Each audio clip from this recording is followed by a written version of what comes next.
The Play That Goes Wrong is the longest-running play currently on Broadway. The premise of the laugh-a-minute slapstick comedy is what happens when an amateur theater troupe puts on a murder mystery and everything goes terribly wrong.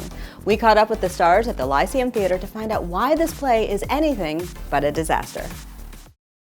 If the play went right, essentially this would be the most boring show on Broadway. It would be a murder mystery that's pretty predictable at times, with stock characters, and I don't know that it'd be something that people would be clamoring to see exactly.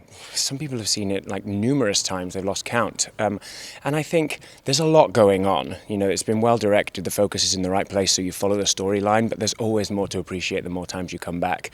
You know, on any given night, we've got countless things going wrong, too. Thankfully going wrong in the right way, so everyone's safe and having fun. Probably one thing every 30 seconds goes wrong, I would say. The show's about 2 hours, so I can't do math, but you could do the math for yourself, I would imagine. Although we didn't nail down a number for how many things go wrong, we did ask the cast to list what goes haywire in the show. Props break, people forget their lines, people enter at the wrong time, the wrong characters enter. Spit takes, there are slapsticks, literal slapsticks. A lot of things fall from great heights, including people.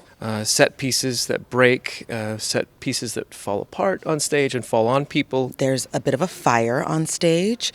The set's not done on time. We can't find one of the cast members. Someone gets hurt and gets knocked out.